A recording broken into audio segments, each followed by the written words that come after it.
So the movie starts with a girl named Debbie who finds an Ouija board while cleaning her house. As soon as she sees met her friend Lane and started playing with this Ouija board. In her childhood, Debbie told her friend Lane that through this Ouija board, she can be contacted by the spirit and it is important to always say goodbye to this game by saying end. As soon as she saw this board, she got a call from Lane. Before meeting Lane, she burned this Ouija board and came out. Lane was actually waiting for her to go to watch a football match together. But Debbie refused, saying that my parents are not at home right now and they will come back in a while. I can't come with you today, Lane. We will meet in the morning. Lane listens to her.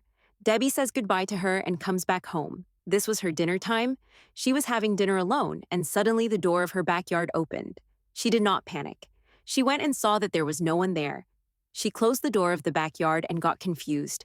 As soon as she came back to the kitchen, she saw that the stove was also on, although when she left, everything was off. Now Debbie closed the stove and suddenly she heard a voice from above. When she went to her room, she saw the Ouija board on the bed, which she had burned before. As she was walking, the Ouija board's planchette collided with her leg. She picked it up and looked into her lens. We can see that the eye from her lens is completely white, which means that someone had possessed her and she was no longer a normal person. Debbie picks up the fairy lights in her room and wraps them around her neck. After that, she jumps from the first floor, stuck, and dies. In the morning, We Want to gave shocking news that her best friend Debbie, with whom she had come in peace, is no longer in this world. For this reason, Lane's family and Lane and Debbie's other friends go to Debbie's parents to encourage them. Lane was very disturbed by this incident. She goes to Debbie's room in Debbie's memory, where she finds the Ouija board's planchette. Then Debbie's mom also comes here, who gives Lane a box in which there were some things from Debbie and Lane's childhood. Lane comes home with her and sees that there were a lot of her old pictures, her friendship bands, and some videos in it. Seeing this, Lane kept remembering Debbie all night. And the next day when she went to school, she shared with her friends that even after Debbie's death, I feel that as if Debbie is not dead. She is somewhere around me. And I feel that the day she wants to say something to me, I want to talk to her. And she had only one way to talk. That was Ouija board. Now Lane decides to try Ouija board with her sister Sarah and her friend group so that she can talk to Debbie. These people decide to play this game at Debbie's house because Debbie had more chances of being there. Now Lane goes to her room and picks up the Ouija board and planchette. After that, all these people start playing the game. Everyone put their fingers on the planchette. These people first ask if there is anything here other than us, then they make us feel their presence. Initially, nothing happens, but after a few minutes, the planchette suddenly moves to yes. That means someone was here. After that, the planchette moves to hi friends. That means whatever was here, it was saying hi friends to all of them. Now they asked, who are you? The planchette moved to D, which did not make them feel that it was Debbie. They started saying what was in their heart to Debbie, that they miss Debbie a lot. After that, these people also say goodbye. And then the planchette also comes back to goodbye, as if that soul, that spirit, is also saying goodbye to them. As soon as they came to goodbye, the lights of their house had gone. These people are very surprised at how the lights suddenly went off. Now Lane and her two friends take the flashlight of the mobile and go to check the main switch. Lane, while walking at the same time, when she entered the kitchen, she saw the stove burning there. As soon as she closed the stove, the back of the stove that was going in front of her suddenly screamed. There was a mirror in front of her. When all this came to her, she asked, what happened to you? The stomach told that I had just seen someone's shadow in the mirror, and then someone pushed me from behind. My hand touched the mirror and got injured. All this was going to scare a lot. That's why all of them immediately came out of this house and went to their own house. But after today, strange things start happening to everyone. Like one of her friends, Trevor, when he was going somewhere, a trolley suddenly appeared in front of him. And then suddenly, there was hi friends written on the wall in front of him. On the other hand, when her other friend, Isabel, started going to her house, she saw hi friends written on her car. Even Pete also saw hi friends written on his text. Here, Lane also saw hi friends written on her laptop at home. And all of them got very worried separately. When they met in school in the morning, all of them shared this incident with each other. And they talked that it seems that Debbie wants to say something to all of them. That's why they decided to play this Ouija board game again soon, so that they can talk to Debbie and find out what she wants to say. After deciding this, they all come to Debbie's house again at night. At the same dining table, they set the Ouija board again and sit with their fingers. First of all, they asked Debbie, "If you are with us, give us a sign." And as soon as she said this, the chair in front of her slipped. These people were not scared. And they asked the second question, "Are you Debbie?" And the planchette suddenly moved towards number. That means she was not Debbie. Now the planchette moves towards D and Z. That means whatever spirit it was, its name was coming from D and Z. After this, the planchette starts moving towards one word after another.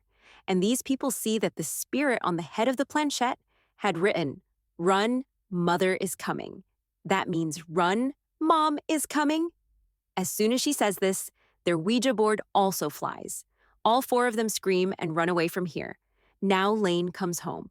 Lane was very sad for Debbie. She started watching Debbie's videos again, and in one of these videos, Debbie had told about this Ouija board.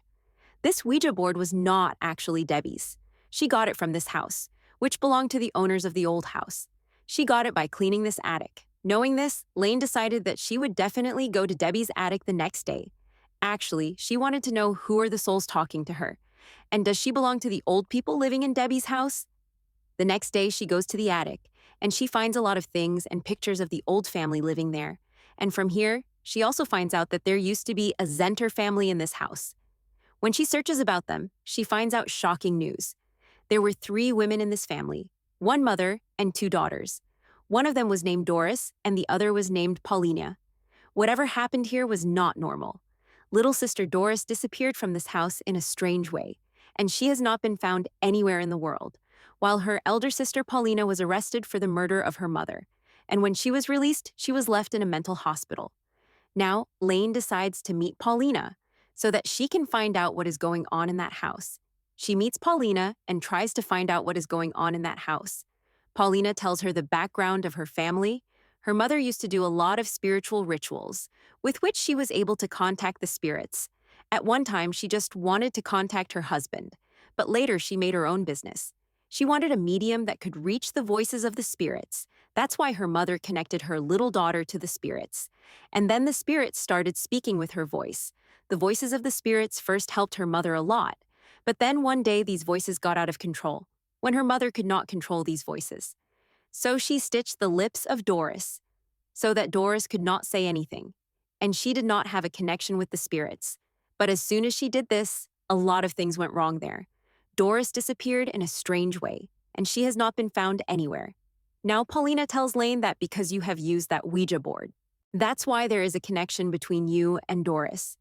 It is possible that you will get Doris's body, which everyone else did not get. She tells Doris about a basement room in her house, which was a secret and no one knew its way. Paulina thought that her sister's body could be there. Paulina says that there is only one way to finish all these things. You go and find Doris's body and open her lips. After that, she will be free, and you will also be free from all these things. Lane comes home and tells all these things to her friend, all the people who were scared. They did not want to put themselves in any trouble. That's why they decided. According to Paulina, they will find Doris's body and cut her horns, so that everything becomes normal again. Now Lane's sister Sarah, Trevor, and Pete go to the basement of Tabby's house, which Paulina told everyone except them, and they all fainted. She was actually Doris's mother, who also died here. Lane now escapes from this lady and finally reaches the place where Doris's body was. Her lips were still stitched. Lane quickly cut her lips, and from here her dead soul was freed. She left this world. A problem was solved, but Lane did not know. As soon as the problem was solved, he took a very big trouble by cutting Doris's lips. Now Doris's soul has a voice. She had become even more powerful. They did not realize this at that time, but the next day it happened, when Doris possessed Pete and stitched his lips, just like his wounds, and then killed him. As soon as Lane knows this, he goes to Paulina to ask her what is happening. As she said, according to her, she did everything, but still, how did her friend die? And why are his lips stitched, just like Doris's? Then Paulina started laughing. She said, "I played a game with you to get your sister free. You opened her mouth to kill all of us." Now Lane was very upset. She was badly trapped in Paulina's words. Intention. She comes and discusses with her sister Sarah, and they go to their grandmother to ask for a solution to these things. First of all, they tell their whole story to their grandmother, how it all started. But now they were badly trapped. Their life was in danger, and they wanted to get out of all these things. Grandmother says, if you are a human, then burning the bodies of Doris and Elijah will end all these connections, and you will be free. Now, to make everything normal, Sarah, Lane, and Trevor go on a mission. They came to Debbie's house to do their grandmother's work. But as soon as they came here, Doris possessed Trevor and killed him. About Lane and Sarah. Didn't know. Now Lane was running the furnace so that she could run Doris's dead body and this Elijah board. But from behind, we were shown that Doris had caught Sarah and she was taking her to that secret room where she was killed. Now she was going to kill Sarah before Sarah dies. Lane gets an idea. He starts playing the Elijah board game because she knew, through this game, he has to come to her. His plan worked, and as soon as the game started, Doris also came here. Doris wanted to stop this game, so she immediately takes the Elijah board planchette towards goodbye. Lane was trying to stop her, but a man's strength, it is always less than a goose's strength. And then she came here to support her friend, Debbie's soul, and they start pushing her so that the planchette doesn't go towards goodbye. While they were fighting about the planchette, Sarah saw the opportunity and quickly picked up Doris's dead body and threw it in the furnace. And at the same time, Lane also picked up the Elijah board and threw it in the furnace without finishing the game. As soon as both of them did this, as soon as the Elijah board and Doris's dead body were burned, Doris's soul and these people succeed in their mission, but they were very sad about the death of their three friends. In the post-credit scene of the story, we are shown. That was when Lane was in her room. She saw the planchette in her room. When she picked it up from her lens, we saw her eyes like a normal human eye, which meant this was the end of the story.